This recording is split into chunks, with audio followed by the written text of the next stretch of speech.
युद्धात आणि राजकारणात सर्व काही माप असतं, म्हणजेच everything is fair, love in war या म्हणीप्रमाणे जुन्नर तालुक्याच्या राजकारणात नाट्यमय घडामोडी पाहायला मिळाल्या आहेत.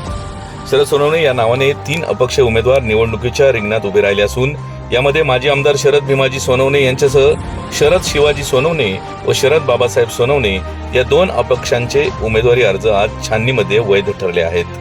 दरम्यान माजी आमदार शरद सोनवणे यांच्या व्यतिरिक्त इतर जे 2 अपक्ष उमेदवार म्हणून उभे आहेत त्यांच्या उमेदवारी अर्जामध्ये मुलांची नावं सारखीच असून यामध्ये काही रकाने लिहायचे राहिले असल्यामुळे ते दोन्ही अर्ज बाद करावेत अशी मागणी काही वकील मंडळींनी निवडणूक निर्णय अधिकाऱ्यांकडे केली होती. परंतु 10 मिनिट उशीर झाल्यामुळे त्यांची हरकत फेटाळली असून ही वकील मंडळी व हरकत घेणारे सचिन वाळुंज न्यायालयात गेले तर नक्की निकाल काय लागेल हे गुलदस्त्यात आहे. विधानसभा निवडणूक अर्ज छाननीच्या आजच्या दिवशी महायुतीच्या वतीने राष्ट्रवादी काँग्रेसतर्फे अतुल बेनके, महाविकास आघाडीचे राष्ट्रवादी काँग्रेसचे शरदचंद्र पवार पक्षाचे सत्यशील शेरकर, बहुजन समाज पार्टीचे जुबेर असलम शेख तसेच देवराम लांडे हे वंचित बहुजन आघाडीच्या वतीने अधिकृत पक्षाचे उमेदवार म्हणून निवडणूक लढवत असून या 4ही राष्ट्रीय पक्षाच्या उमेदवारांचे उमेदवारी अर्ज वैध ठरवण्यात आले असल्याची माहिती निवडणूक निर्णय अधिकारी पल्लवी घाटगे व सहाय्यक निवडणूक निर्णय अधिकारी डॉक्टर सुनील शेवाळे यांनी दिली.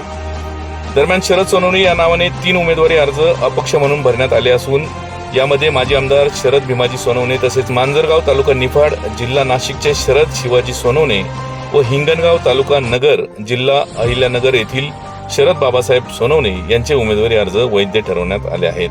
त्याचप्रमाणे महायुतीच्या भाजपच्या बंडखोर उमेदवार आशाताई दत्तात्रय बुचके, अपक्ष काळू गागरे, निलेश भुजबळ, योगेश तोडकर, रमेश हांडे, रमेश पाडेकर, राजेंद्र ढोमसे, शिवसेना उद्धव बाळासाहेब ठाकरे पक्षाचे जुन्नर तालुका प्रमुख ज्ञानेश्वर खंडागळे, अपक्ष आकाश आढाव, राजेंद्र ढोमसे, सुखदेव खरात या सर्वांचेच उमेदवारी अर्ज वैध ठरवण्यात आले आहे. एकूण 17 उमेदवार निवडणूक रिंगणात असून 19 उमेदवारी अर्ज वैध ठरवण्यात आले आहेत. दरम्यान येत्या 4 नोव्हेंबर रोजी अर्ज माघारीनंतर निवडणूक चिन्ह वाटप होणार असून त्यानंतरच खरी लढत कोणाकोणात किंवा कोणकोणत्या उमेदवारात होईल हे चित्र स्पष्ट होणार आहे. आपला आवाज न्यूज नेटवर्कसाठी किरण वाजगे, कार्यकारी संपादक, जुन्नर. पत्र सादर केली होती त्याची आज छाननीचे कामकाज जे आहे प्रक्रिया आहे ती आपण पूर्ण केलेली आहे. यामध्ये 17 उमेदवारांपैकी जे आहेत ते 4 उमेदवार आहेत तर ते पक्षातर्फे म्हणजे Atul Vallabh Benke nationalist Congress party, Zubair Aslam Shaikh Bahujan Samaj party, सत्यशील शेरकर नॅशनलिस्ट काँग्रेस पार्टी शरदचंद्र पवार, देवराम सखाराम लांडे वंचित बहुजन आघाडी हे आपण यांचे नामनिर्देशन पत्र वैध ठरवण्यात आलेले आहेत. संपूर्ण प्रक्रियेदरम्यान एकाही उमेदवाराचे नामनिर्देशन अवैध ठरवण्यात आलेले नाही.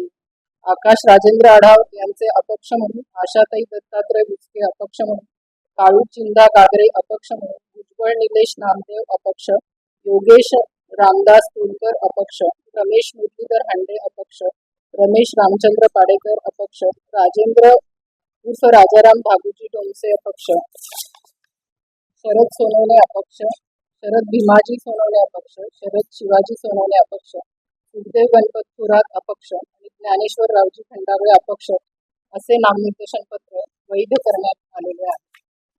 यानंतर विड्रॉल जे आहे ते 4 तारखेपर्यंत आहे. त्यानंतर सिम्बॉल अलॉटमेंट करण्यात. थँक्यू. एकूण 17 कॅन्डिडेट्स आहेत.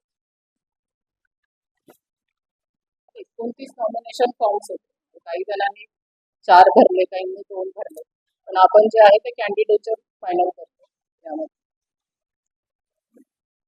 छाननी संदर्भामध्ये छाननीच्या दरम्यान कुठलंही ऑब्जेक्शन आलेलं नाही. त्यानंतर आलेल्या अर्जावर आम्ही